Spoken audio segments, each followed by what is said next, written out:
anyway, it's about Good Morning Tony.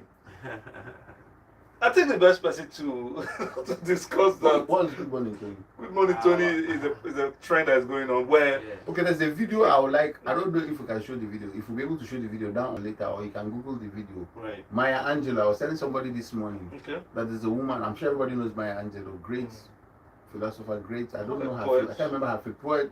I think she's a writer Yes. and stuff. But she's a black woman. I don't know. Is she still alive? Maya Angelou, I don't know, but there's a video. There's a video. She was at an event, and a young girl wanted to talk to her, and the girl said, "Hello, Maya," and she stopped the girl. In the US, yes, in the US, and she stopped the girl, and she told the girl that no, you can't address me as Maya. I am Mrs. Angelou, Professor Angelou, and she said that thing, Professor Maya Angelou, and she loved that. And then she was talking about the black people, how we are properly trained. And she spoke about her own generation, how their parents trained them, what goes into bringing up a child and stuff, and then the respect the black people carry and things like that, that you cannot see somebody my age and my achievements and you refer to me as Maya. That's, it is not right. And whatever that may lead to tomorrow, you understand? It simply means that at some point we're going to lose respect for people and the society. She died in 2014. She died in 2014, so this was even before she died. Then there's another video too of Ibuku Awoshika, where she spoke about her relationship with the people who started Guarantee Trust Bank, how she calls them bro, and that her, I think her sister, I don't know if she said her sister or I think her younger sister also, got a job with them, and on one occasion the younger sister was talking to her about the bank people, and the younger sister now called one of the founders of GT Bank in his first name, and she now told her to stop immediately, that don't you ever do that, withdraw that. And that the sister told her that well, that's the culture in GT Bank, that they are told to address each other on first name basis. And she now told her, don't do that, that even if they said that to you, don't do it. And let me tell you about these people, that they may come to the office and tell you that, but the truth is that when you see them and you call them by their first name, the reaction you're going to get, even if they don't tell you it is wrong, you're going to get a brief and unpleasant reaction from them based on that. You may not know. So don't you ever do that. That if you cannot call him uncle or bro, find a way, find what you can call him, Mr. So-so, boss, or anything else.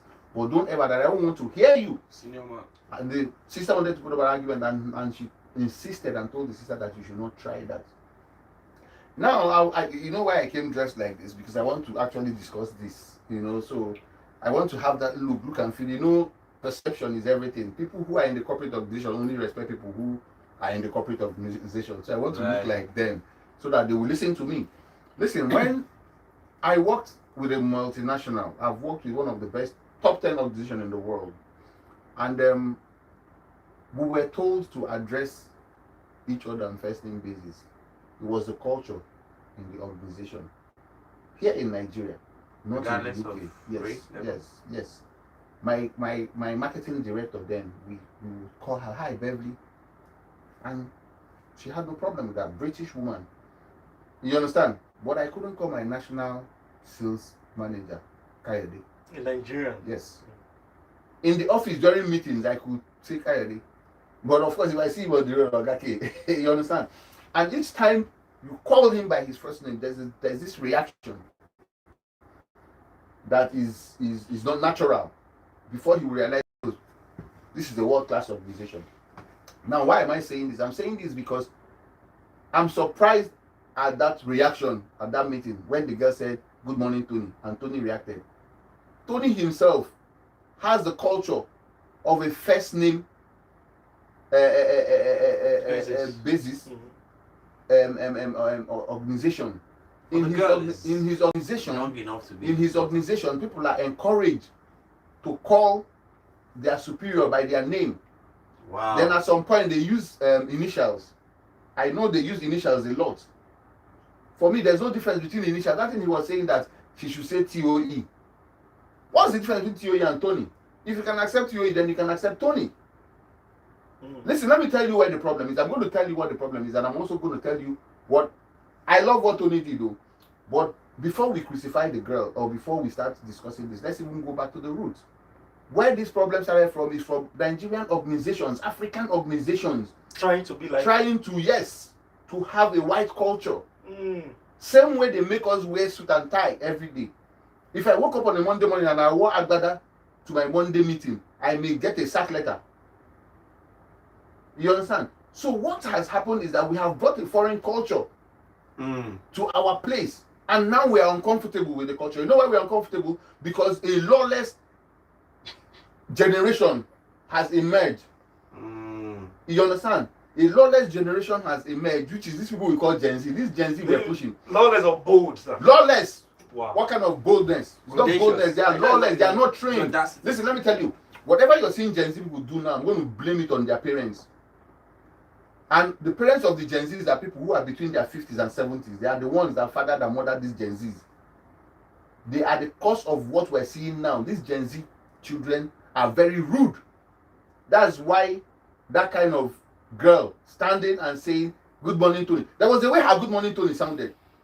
If I was the one that said that "Good morning, Tony," Tony would not be offended. Because I'm going to say it with all humility and respect. There was this carelessness in her tone. So there was no courtesy. Hold on, don't be in a hurry. Okay. Don't be in a hurry. I want to school people here. Okay. You understand? Carelessness in her tone that offended Tony. I have seen people call Tony Tony. Even people working in his office. Younger than he. I've met Tony at Transcorp so many times. And young people greeted him Tony. Whoa. He was not offended. Because there's a humility in their voice. So you understand that it's the culture they are trying to maintain. But that girl had no humility in her voice. There was no decency in her voice. She called that Tony as if she was talking to her security man. And she repeated it too. Hold on. Yes, that makes it worse. When she said it the first time and Tony said what? Tony.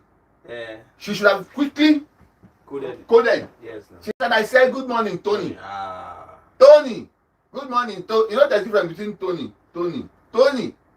That was different. She actually called his name rudely, without respect, without reverence, without honor. Right. It's a way my children used to call me John. Up until a certain age, yes. But I never found it offensive because of the way they would call it. You understand? She arrogantly called Tony. Now, where am I going? That girl is in their training school. Yes, that girl is in their training school. So she was trying to be the best of their trainees. And one of the things they may have been taught in that training school is how to call their bosses. I'm not sure they were told in the training school to refer to their guy as Mr. Chukuma, Mr. Wale. I'm sure they were either taught first name basis or initials. So she wanted to come and show them that thing you taught me, I have learned it very well. But unfortunately, there's a generation that is rude. That anything that comes from them sounds rude and looks very rude. The generation is lazy. They are rude.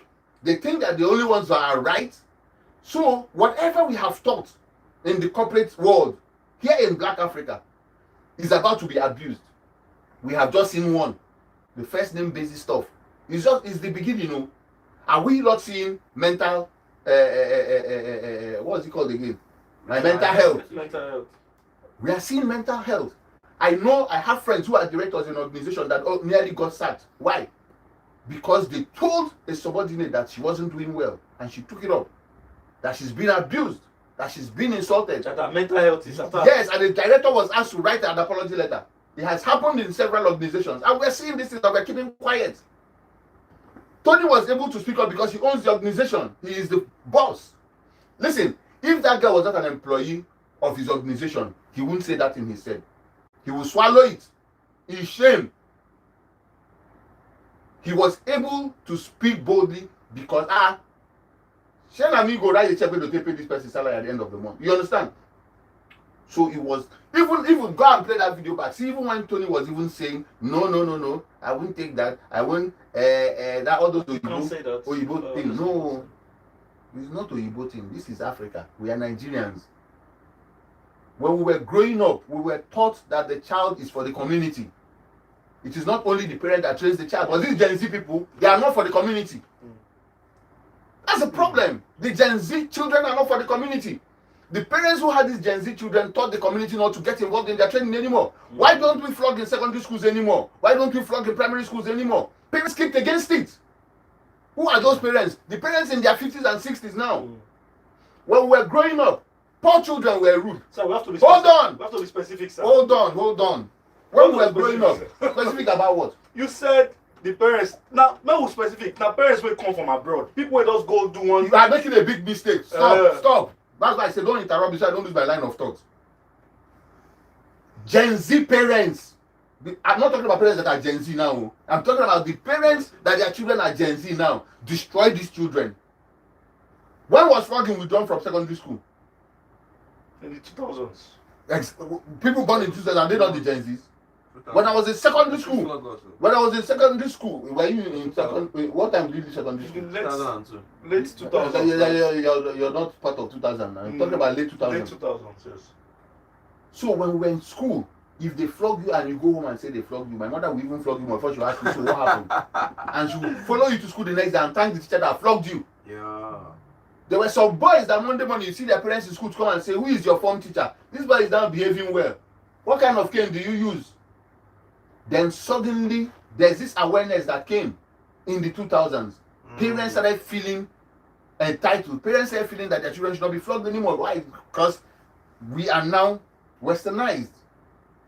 And gradually, teachers were meant not to flog, not to scold, not to punish students anymore. And now look at what we have. A generation that is so rude and mannerless. I'm going somewhere, I have a lot to say, so listen. You understand?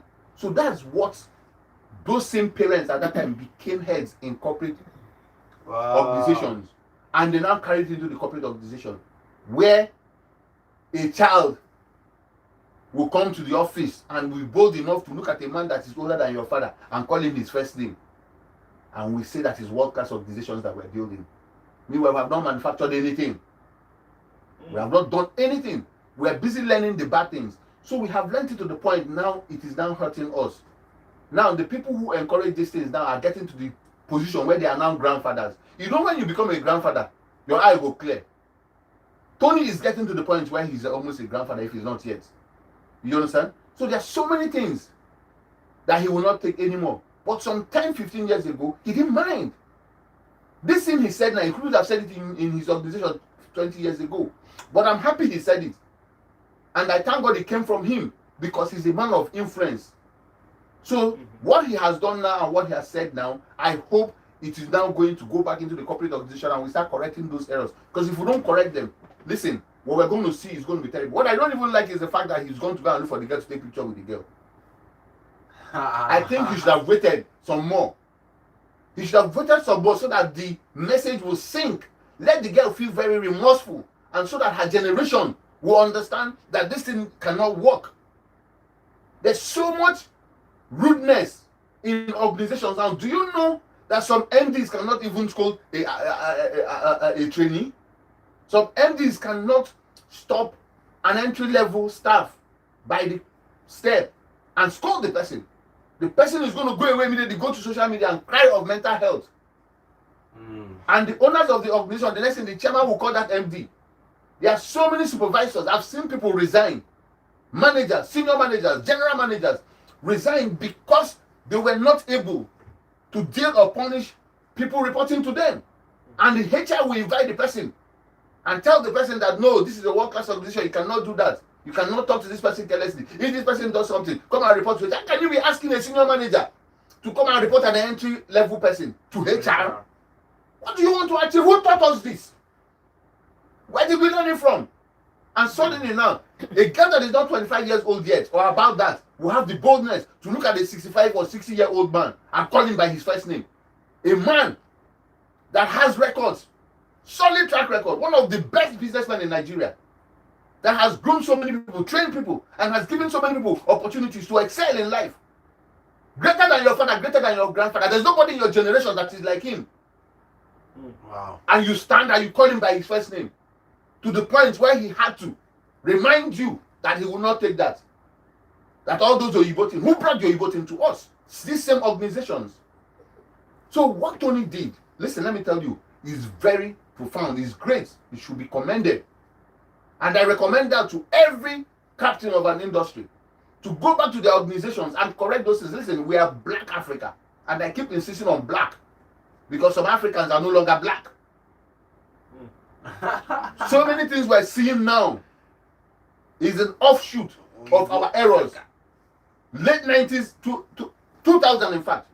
So many things. The only schools where you go now and you still find discipline are those schools with history. Old schools where the school, the system is still stronger than any parent. Apart from that, it has been abused.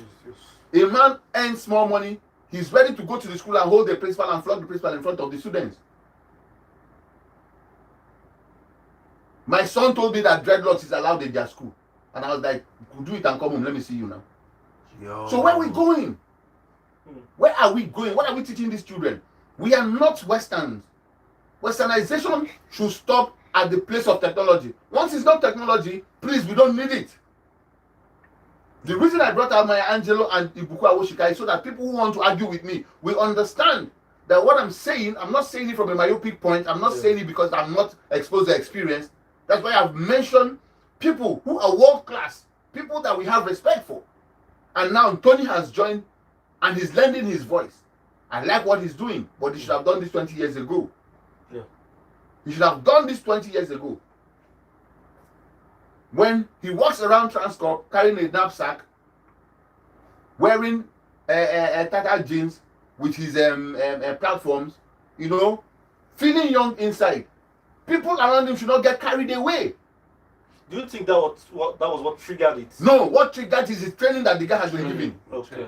It's not his lifestyle, you know, being on social media. His lifestyle is his lifestyle. Don't get carried away. But if you were given the proper training, you will not be carried away by his Let's lifestyle. not also forget that musicians are also been hyping him, using his name for And choruses. I'm coming. Yes, I'm going there. I'm going there. That's why I told you that they created this monster. Have you attended Tony's party? He has this party in his house every December. Go there. 90% of them are Gen Z people. I have never seen the likes of maybe an RMD there, or maybe Adeleke, or people that are supposed to be around him. If you go there, you will see young employees from UBA and their likes all running around him. Yes, they have even succeeded in forcing his wife to now be even doing like Gen Z people. Then of course Tony is the capital Gen Z in that meeting. Dresses like that, there's nothing wrong with that. I want to dress like Gen Z to Jesus returns. But listen, we should know where to draw the line. Making up cause These Gen Zs are not trained. Don't see them and take one of the mistakes these captains of industries and employers make is that they look at these Gen Zs and they think about when they were that age.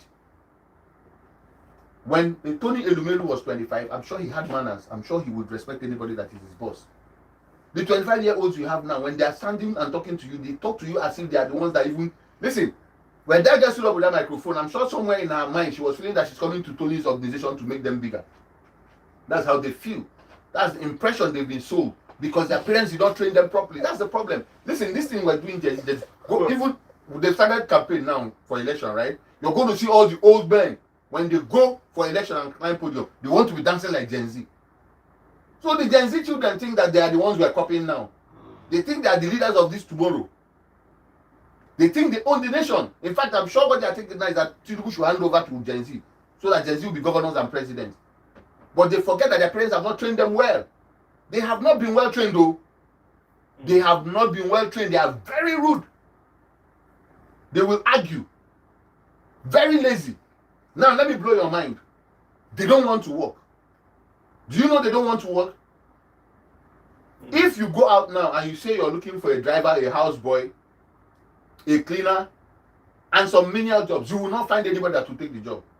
But those same people that will refuse the job will see you in church and follow you to car park to beg you for money. Tell them you have a job, they will not take it. They don't want to do anything. They are very lazy, very few of them. They don't want to serve. Of course, there are still some that are well trained though, so that somebody will not come and tell me, I'm not like them. Yes, of course. Shout out to the Gen Zs that are well trained and well mannered, that their parents took out time to train them. But I'm talking generally. there's a decadence among these children, this so-called Gen Z, and that's what we saw with Tony Elumelu and that girl. But like I said, thank God that Tony corrected it there. What I still don't feel like is that picture. Of course, I understand what Tony did is to help the child's psychology, because he could destroy the child. I'm sure that's why they look for the child, to get the child to snap with him. But I hope that at that meeting that they took that picture, that he also reminded the girl and told the girl how to learn to respect our elders. One of the things we have in Africa is respect. And that's one of the things these white people want to take away from us. When they came to Africa, they saw the kind of respect they've never seen anywhere in the world. And that's what they're trying to destroy. And we should not fall for that.